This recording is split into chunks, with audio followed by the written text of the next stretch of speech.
देखिए, आज दिल्ली की जनता को न्याय मिला है और मेरे को याद है कि जब दिल्ली में कोविड की लहर थी, हर गली में मौत थी।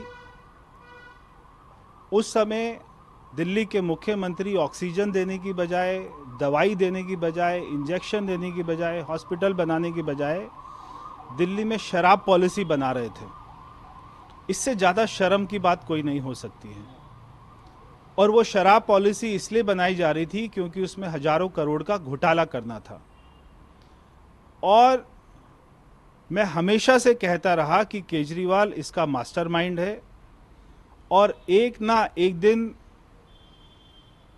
आएगा जब हमारी जांच एजेंसियां उनको अरेस्ट करेंगी। और आज वो दिन आया है। मुझे इस बात की खुशी है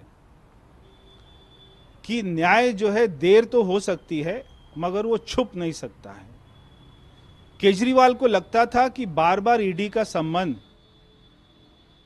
आने के बाद में जैसे वो बचकर भाग रहे थे और जैसे ईडी का सम्मन आता था तो वो विधानसभा का सत्र बुला लेता था। अगर उसने कोई पाप नहीं किया होता, अगर वो सच्चा ईमानदार होता तो वो ईडी के पास जाता, सारी बातों का जवाब देता और सारे सबूत दिखाता कि मैंने ऐसा कोई पाप नहीं किया। मैं अभी देख रहा था, उनके नेता कह रहे थे कि क्योंकि अरविंद केजरीवाल इतने बड़े लीडर हैं और वो देश में मोदी जी का मुकाबला कर रहे हैं, इसलिए हम लोग उनसे डर गए। ये बात अगर कल सुप्रीम कोर्ट में सुनवाई होती है, क्या वहां पर ये दलील को आप उधर रखेंगे? नहीं रख सकते। आपको बताना पड़ेगा कि आपने होलसेलर का कमीशन 2% से 12% क्यों किया, उसका कारण क्या है। क्योंकि यही सारा घोटाला था। जो 2% कमीशन चलता था, आपने सारे मार्केटिंग करने वालों के ऊपर, आपने सारे शराब बनाने वालों के ऊपर में दबाव डाला कि हमारे लोगों को 12% कमीशन दिया जाए।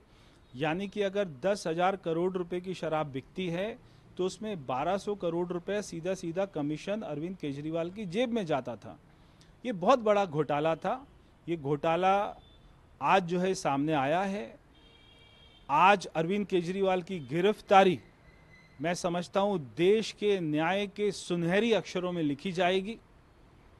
और मैं ये ईश्वर से प्रार्थना करता हूं कि उसको पूरी सजा मिलनी चाहिए, क्योंकि हजारों महिलाओं ने, हजारों आदमियों ने शराब के एवज में अपने घर को तबाह किया। उसका अगर किसी को श्रेय जाता है तो वो अरविंद केजरीवाल को जाता है। इसलिए मैं आम आदमी पार्टी से कहना चाहता हूं, ये ड्रामा करना बंद करें। आपका नेता पूरी तरीके से दोषी है और उसको दुनिया की कोई भी वकील, कोई भी बड़ा से बड़ा वकील जितना मर्जी वो बड़ा खड़ा कर ले, उनको नहीं बचा पाएगी। सर, आम आदमी पार्टी का ये भी कहना है, जैसे सौरभ भारद्वाज ने बोला कि उनका विचार नष्ट नहीं होगा, हर घर से केजरीवाल निकलेगा। उनका विचार अरविंद केजरीवाल का था क्या? दिल्ली में 10 साल में आप भी दिल्ली रहते हैं, मैं भी दिल्ली रहता हूं। दिल्ली में विकास कहां किया केजरीवाल ने?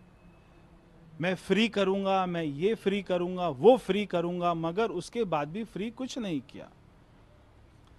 केजरीवाल का विचार था कि शराब पॉलिसी लेके आएंगे, उसमें घोटाला करेंगे। ये केजरीवाल का विचार था।